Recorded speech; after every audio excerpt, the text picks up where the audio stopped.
여러분 안녕하세요. 여러분들이 2학년 때 보는 마지막 시험인 만큼 평소보다 떨리고 긴장하는 모습을 많이 보여줬는데 그래서 선생님도 덩달아 떨렸어요. 자, 그럼 마지막 남은 이 시험을 우리가 열심히 잘 볼 수 있도록 마지막까지 공부를 열심히 해보도록 합시다. 시험 범위는 라틴 아메리카부터지만 정리 영상은 산업혁명부터 해보도록 하겠습니다. 여러분 그렇다고 라틴 아메리카를 건너뛰면은 안 됩니다. 산업혁명은 18세기 후반 영국에서 가장 먼저 시작된 경제적인 혁명이었습니다. 그래서 지금까지 자 그렇다면 우리 지금 인류의 역사를 바꿔놓은 어마어마한 혁명인 산업혁명이 왜 하필이면 영국에서 시작되었는지 그 배경을 한번 살펴보도록 할게요. 자 우선 첫 번째 이유는 영국이 예전부터 굉장히 많은 식민지를 보유하고 있는 나라였다는 점입니다. 자, 그래서 산업혁명에 필요한 여러 가지 재료들을 구해올 수가 있었던 거죠. 자, 그리고 이런 경제적인 혁명이 일어나려면 맞아요. 먼저 정치적인 안정이 필요했겠죠. 그래서 영국혁명, 시민혁명이 먼저 일어났기 때문에 정치가 안정이 되면서 이제 경제적인 발전이 이루어지게 됩니다. 또한 석탄과 철 같은 지하 자원이 많이 있었기 때문에 산업혁명이 가능하다고 했었죠. 자, 그리고 여러분 이러한 산업혁명을 하려면 우선 공장도 세우고 기계도 만들 돈이 필요하잖아요. 자, 그럼 영국은 이 돈이 어디서 났을까요? 맞아요. 자본을 축적했던 배경에는 바로 약물로 만드는 모직물 산업이 있었습니다. 자, 이렇게 모직물 산업으로 자본을 축적해서 산업혁명을 이룩할 수 있었던 거죠. 자, 그럼 모직물 산업을 통해서 모은 돈으로 영국 사람들은 뭐를 했을까요? 모직물보다 훨씬 더 간편하고 활용성 있는 면직물에서부터 시작됐죠. 자, 그래서 방적기나 방직기와 같은 기계가 만들어지게 됩니다. 그래서 실을자는 방적기나 방직기 같은 기계가 만들어지면서 산업혁명이 출발했다고 했습니다. 자, 이러한 기계의 움직임을 훨씬 더 빠르고 강력하게 해줬던 기계가 바로 증기기관이었죠. 자, 그래서 제임스 와트가 증기기관을 개량하면서 훨씬 더 빠르고 강력하게 기계를 움직일 수 있었습니다. 자, 그래서 이러한 증기기관을 바탕으로 훨씬 더 빠르게 달릴 수 있는 증기기관 차도 만들어지고 폴터는 증기를 이용한 배인, 증기선도 만들었었죠. 그리고 통신으로는 모스가 전신을 만들고 벨이 전화기를 만드는 등 다양한 발명품들이 등장을 했습니다. 자, 이러한 기계의 발명으로 인해서 사람들의 모습은 매우 많이 달라졌었죠. 산업혁명이 일어나기 전에는 물건을 만들 때 집에서 손으로 물건을 만드는 간의 수공업이었다면 산업혁명 이후에는 공장에서 기계로 물건을 만드는 공장제 기계공업이 유행했었습니다. 자, 그러다 보니 공장이 세워지는 도시에 사람들이 몰릴 수밖에 없었죠. 그리고 새로운 계층이었던 자본가와 노동자도 등장을 했습니다. 자, 이렇게 산업혁명이 일어나면서 돈이면 다 되는 자본주의가 점점점 고도로 발전하기 시작했고 이 자본주의 중에서도 국가가 경제에 개입해서는 안 되고 그대로 내버려 둬야 된다. 자유롭게 놔둬야 된다 라고 했던 사상이 있었는데 그것이 바로 애덤 스미스가 주장했던 자유방임주의였습니다. 자, 이러한 자유방임주의, 경제에 국가가 개입해서는 안 된다라고 하는 자유방임주의 때문에 여러 가지 문제들이 발생을 했었었죠. 자, 그래서 위생 상태도 굉장히 열악했고 위험한 노동 환경에서 막 몸을 다치면서 일을 했고 낮은 임금과 장시간 노동에 시달렸으며 아동 고용도 굉장히 빈번했다고 했습니다. 그래서 여러분들이 이걸 바탕으로 수행평가도 실시했던 거 기억나나요? 자, 이러한 문제들로 인해서 노동자들은 대응을 하기 시작하는데 맞아요. 그래서 이 모든 것이 기계 때문이다. 기계 때문에 우리의 일자리도 잃고 이러한 문제들이 발생하는 것이다 라고 생각한 노동자들이 기계를 파괴하는 운동, 기계 파괴 운동을 벌였었죠. 자, 이것을 우리가 러다이트 운동이라고 했습니다. 자, 하지만 러다이트 운동은 별로 효과가 없었어요. 자, 그래서 노동자들은 더 결집하기 시작합니다. 우리 노동자들이 모여가지고 우리가 원하는 바를 요구하자. 자, 그러면서 노동자들의 단체가 만들어지게 되는데 이것을 우리가 노조, 노동조합이라고 했습니다. 그래서 노동조합도 결성했었죠.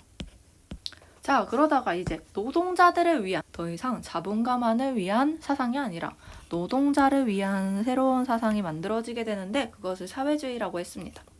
자, 그래서 초기 사회주의자들은 모원같이 노동자와 자본가들의 화합, 협력을 중시했다면 후기 사회주의자들, 그쵸, 가장 대표적으로 마르크스는 자본주의를 타도해야 된다라고 하면서 노동자들이 모여서 싸울 것을 주장을 했습니다. 자, 이러한 산업혁명이 여기서 끝인 게 아니라 훨씬 더 큰 역사적인 상황을 일으켰었죠.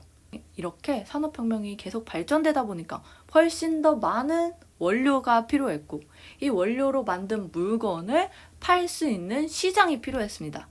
그러면서 산업혁명을 실시한 유럽의 힘센 나라들이 힘이 약한 나라를 쳐들어가는, 맞아요, 제국주의를 실시했었죠. 자, 이제 제국주의를 한번 알아가 보도록 합시다.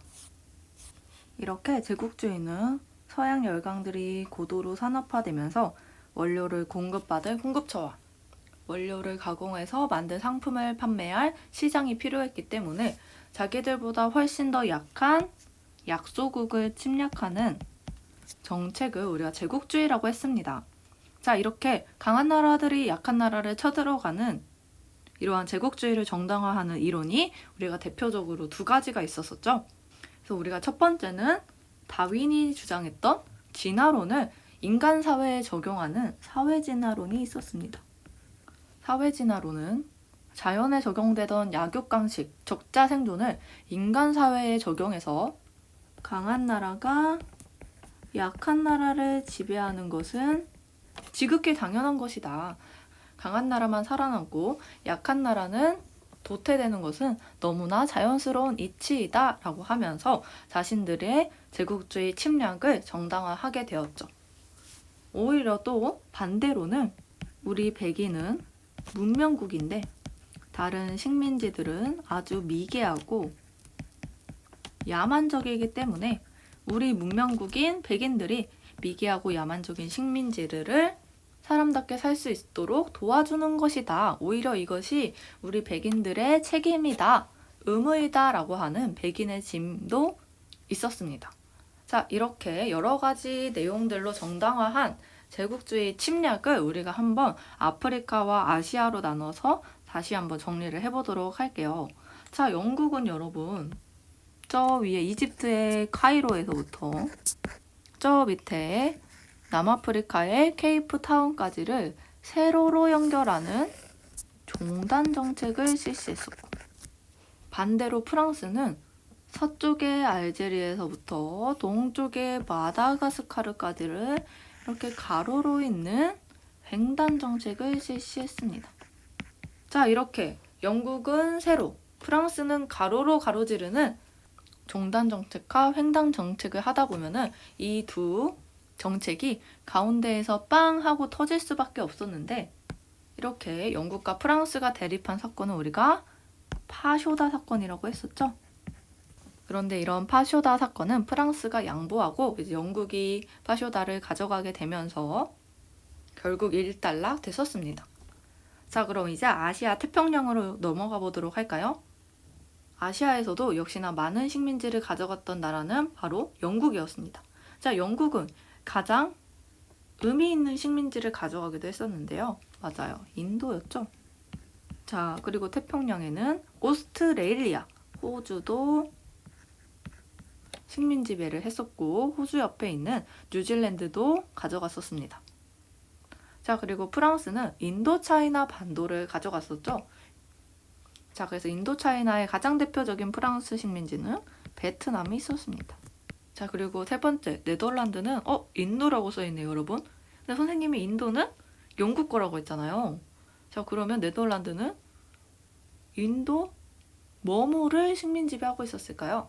맞아요, 지금은 인도네시아죠. 그래서 그 당시에는 네덜란드령 동인도라고 불렀습니다. 자, 마지막으로 미국은 필리핀을 식민 지배했었었죠. 이렇게 유럽 열강들 사이에서는 더 많은 물건을 만들고 이 물건을 더 많이 판매하기 위해서 약한 나라를 쳐들어가는 제국주의를 실시를 했습니다. 자, 이렇게 누가 더 많은 땅을 가져가느냐, 땅 따먹기 경쟁을 하다 보니까 이렇게 힘이 센 서양 열강들이 서로 팀을 나누면서 싸우기도 했었어요. 그래서 일어난 전쟁이 무슨 전쟁이었죠, 여러분?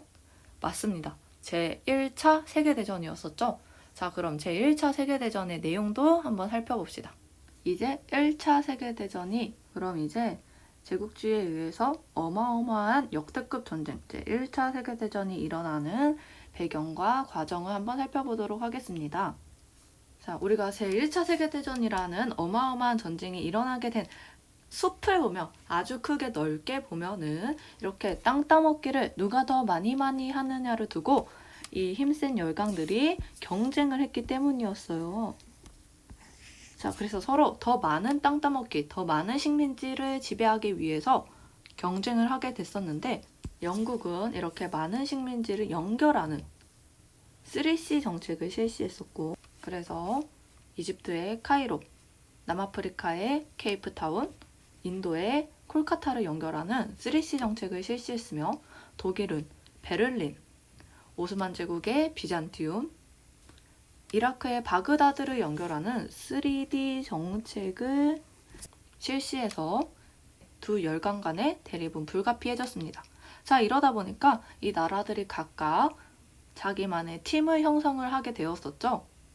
자, 그래서 영국이 들어가는 팀은 삼국 협상팀이어서 독일과 사이가 안 좋았던 영국과 프랑스를 중심으로 여기에 러시아가 낀 0%의 삼국 협상이 만들어졌으며 독일은 자기와 사이가 좋고 처지가 비슷했던 나라들을 모아서 자기만의 팀을 만들었었죠.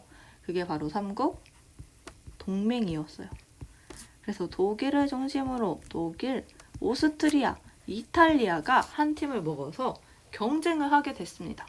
이런 서양 열강들의 대립이 유럽으로 모아지는 계기가 있었는데 바로 발칸반도가 오스만 제국으로부터 점차 하나둘씩 독립을 하게 됐던 거예요. 그래서 이제 막 독립한 따끈따끈한 발칸반도에 훨씬 더 많은 세력을 확장하고 영향력을 행사하기 위해서 독일과 오스트리아는 발칸반도에서는 게르만족 모여라 라고 하는 범게르만주의를 실시를 했었고 반대로 러시아나 세르비아는 우리 슬라브족 모여라 라고 하는 범슬라브주의를 실시했었죠.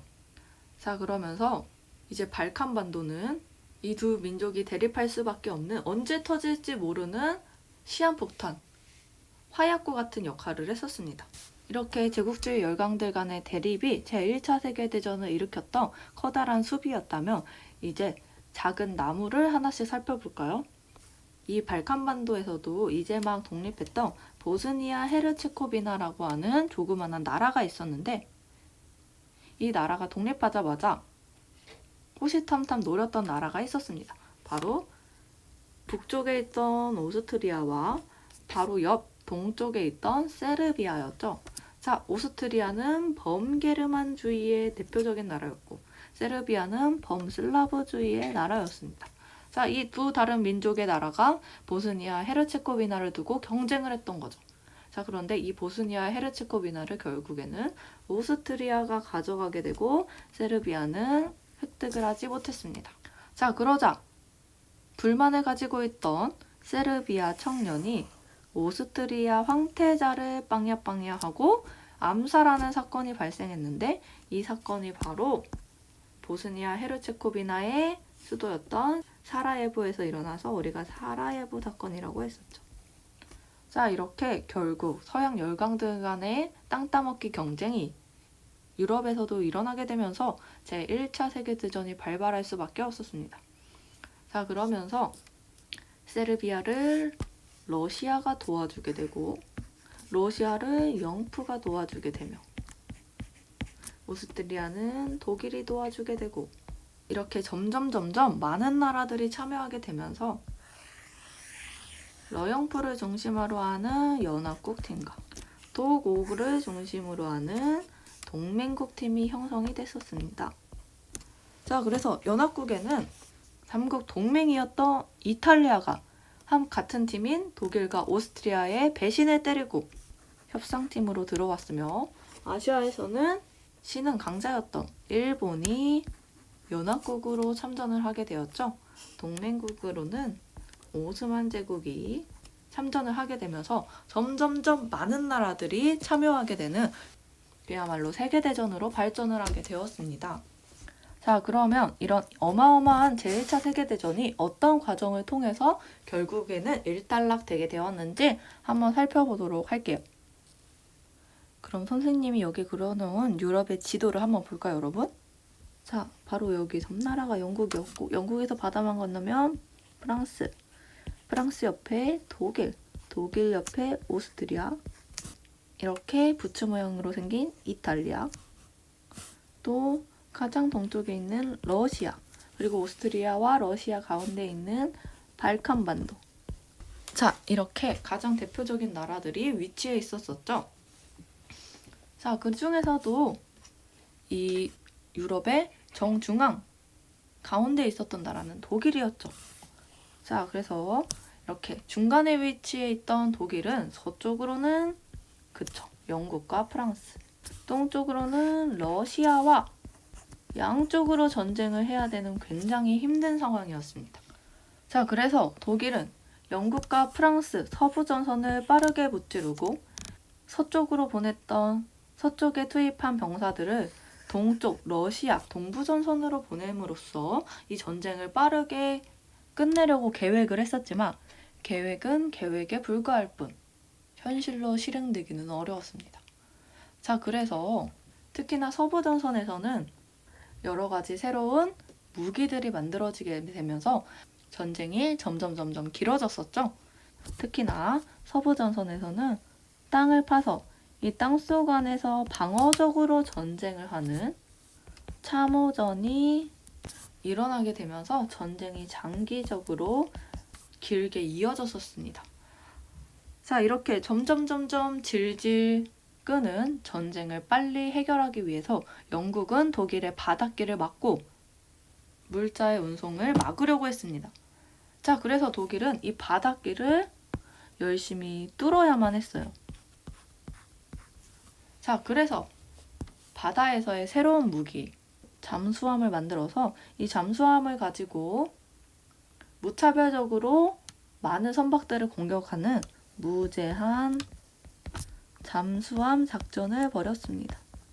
자, 하지만 독일은 이 무제한 잠수함 작전으로 잠자는 사자의 코털을 건드리게 되는데 바로 그 잠자는 사자가 바로 미국이었죠.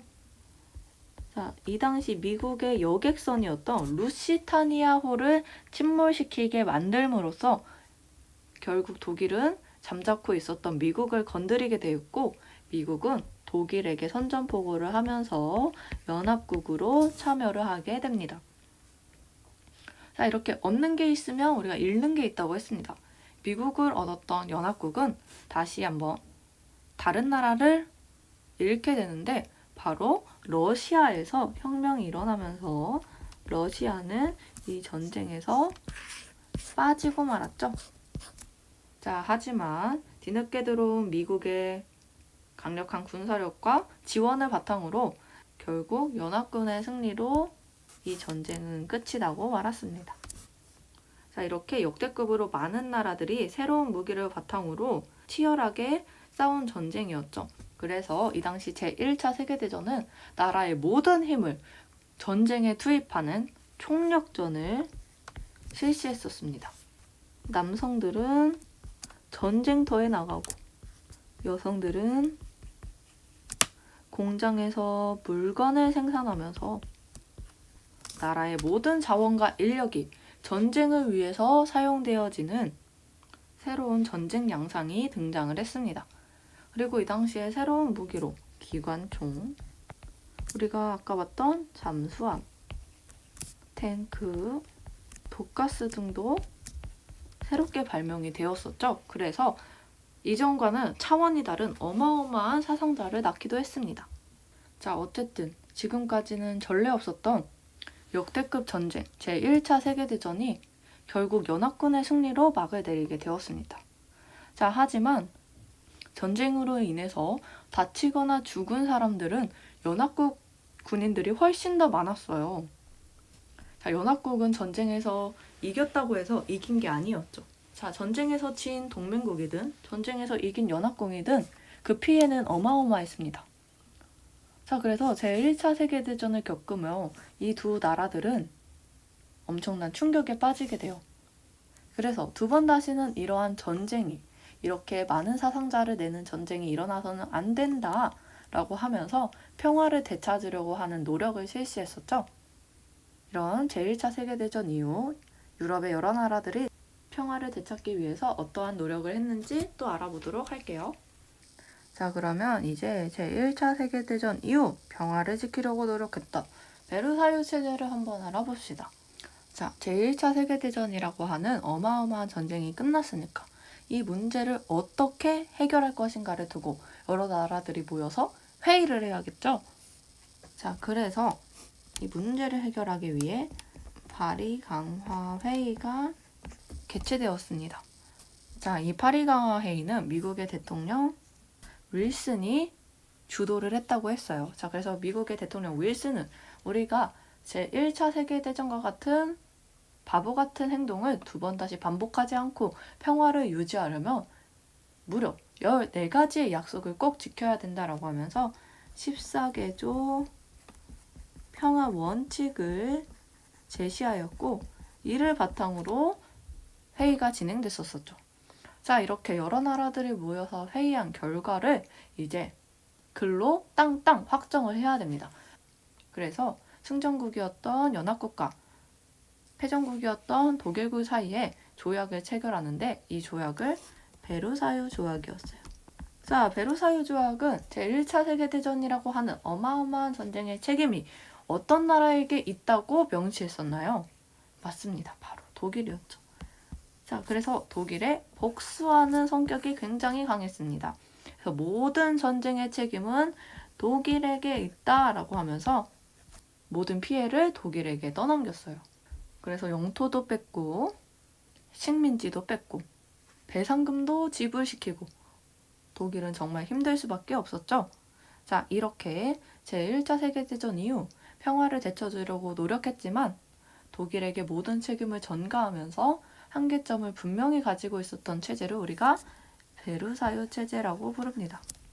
자, 그래서 여러 나라들이 우리 평화를 한번 지켜보자 라고 하는 의미에서 국제기구도 창설을 했었는데 이 국제기구는 국제연맹이었죠. 자, 제1차 세계대전이 끝나고 나서 만들어진 국제기구는 국제연맹이다. 자, 그런데 이 국제연맹은 강한 힘을 가지고 있지 못했습니다. 왜 그랬냐? 힘이 강한 나라가 참여하지 않았거든요. 대표적으로 미국이 있었죠. 자, 그리고 어떤 나라들이 싸우거나 경쟁하거나 분쟁이 일어나면 이것을 대화나 경제적인 수단으로만 막을 수 있었고 이런 분쟁을 막을 군사적, 무력적인 수단은 가지고 있지 않아서 별 실효성이 없었습니다. 자, 그러면서 결국에는 또 다른 문제를 불러일으키게 되었죠. 자, 이렇게 유럽에서는 제1차 세계대전 이후 있었던 문제들을 해결하기 위한 노력들을 했었습니다. 자, 그럼 우리가 역사의 배경을 유럽에서 미국으로 한번 옮겨볼까요? 자, 그럼 제1차 세계대전이 끝난 후 미국은 어떤 나라가 되었을까?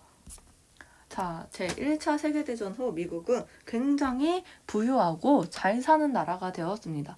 세계에서 제일 가는 강대국이 된 거죠. 자, 그래서 미국은 세계 경제 시장을 주도하는 제1의 나라가 되었습니다. 자, 이렇게 미국의 경제가 엄청나게 호황이자 사람들이 주식을 많이 투자했고 이렇게 투자받은 기업들은 물건을 많이 생산을 했었죠. 자, 이렇게 물건을 많이 생산을 했지만 문제는 뭐였냐?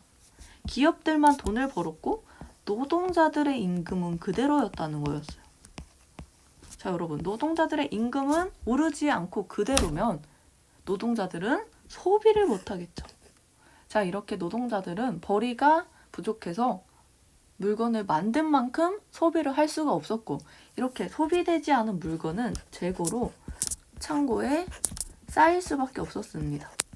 자, 이렇게 물건을 팔지 못하는 기업들은 결국에는 망하게 되는 거죠. 자, 그래서 기업들이 줄줄이 망하자 이런 기업에게 많은 돈을 투자한 사람들도 타격을 입게 되고 결국 1929년 10월 미국의 주가는 하루아침에 폭락을 하게 되면서 미국에서 엄청난 경제 공황, 대공황이 일어나게 되었죠. 자, 이렇게 미국에서 시작된 경제 대공황은 미국에서만 끝나는 게 아니라 당연히 다른 나라에게도 영향을 끼쳐서 전 세계로 퍼져나가게 됩니다. 그래서 대공황으로 타격을 입은 여러 나라들은 이 문제를 극복해야만 했어요. 그런데 나라들마다 어떻게 극복하느냐는 차이가 있었습니다. 자, 그럼 대공황을 극복하려는 여러 나라들의 노력을 한번 살펴볼게요. 가장 먼저 대공황이 시작한 미국부터 한번 봅시다. 자, 이 당시 미국을 이끌고 있던 대통령은 바로 맞아요. 루즈벨트 대통령이었죠. 자, 그래서 루즈벨트 대통령은 지금까지 유지되던 국가는 경제에 개입하지 않는다라고 하는 자유방임주의를 그만두고 이제 정부가 생산활동, 경제에 아주 적극적으로 개입하는 새로운 경제정책을 실시했었어요. 그래서 새로운 판을 짰죠. 이 새로운 경제정책을 우리가 뉴딜 정책이라고 했습니다.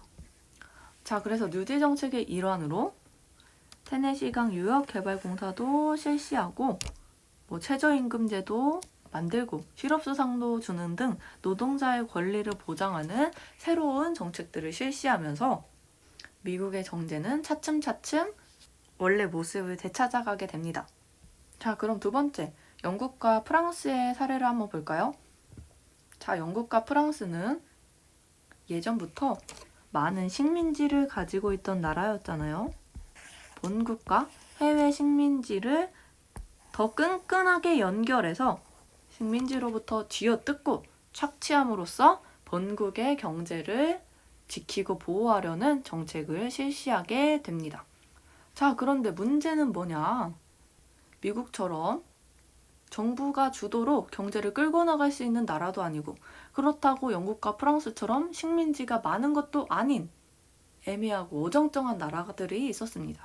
이 나라들은 이제 어떤 방법으로 경제 대공황을 극복하려고 했을까요?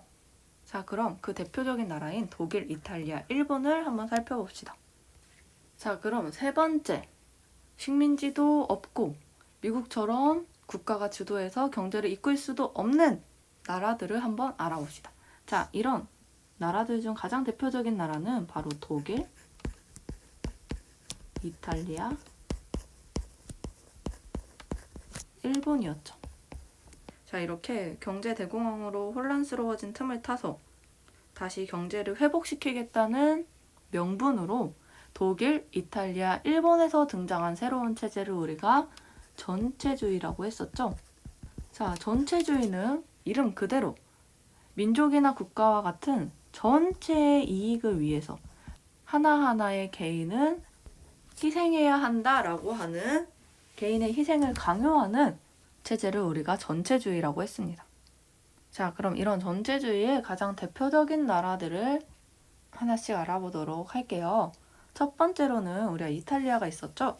자, 이탈리아의 전체주의는 특징적인 것이 이미 대공황 이전에 형성이 되었다는 것이었어요. 자, 그래서 이탈리아에서는 어떤 사람이 정권을 장악했냐?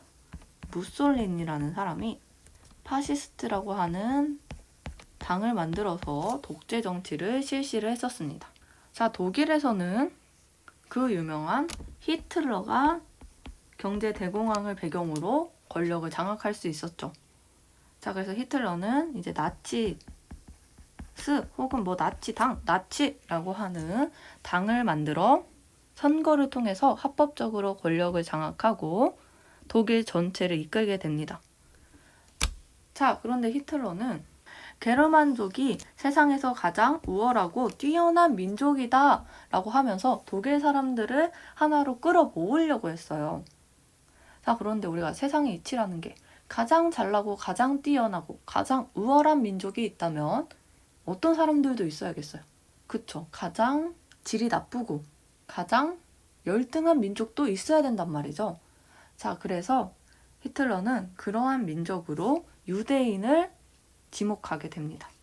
자, 그래서 말도 안 되는 역사에서는 있어서는 안 될 유대인 학살이 일어나게 되었죠.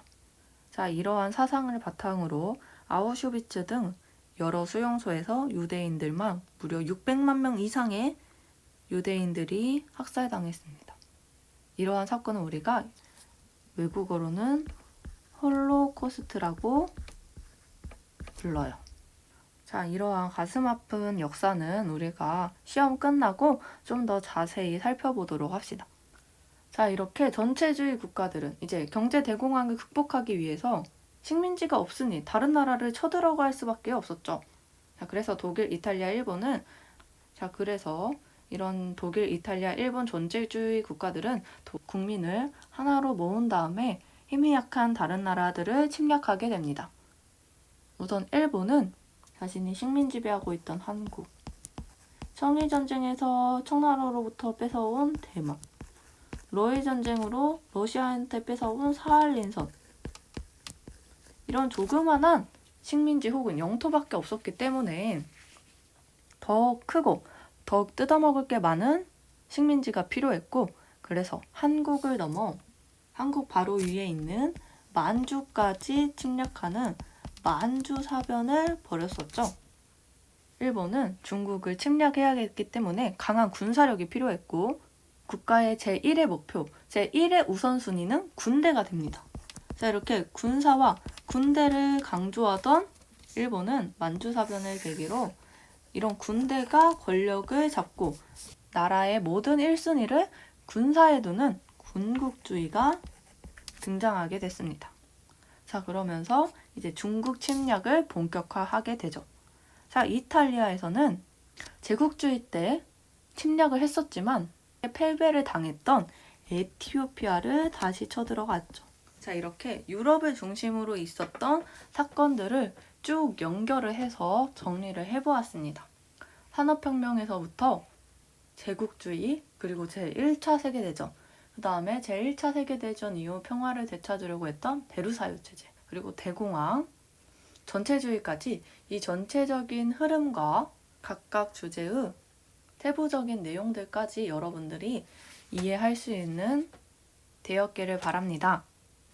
자, 그럼 오늘은 여기까지 하도록 하고, 선생님이 일요일에 나머지 제국주의에 대한 저항, 특히 오스만 제국, 인도, 중국, 일본, 그리고 제1차 세계대전에서 뒤늦게 빠져나왔던 러시아까지 정리를 해서 일요일날 저녁에 다시 재업로드를 하도록 하겠습니다. 그럼 오늘은 여기까지 하도록 할게요, 여러분. 안녕.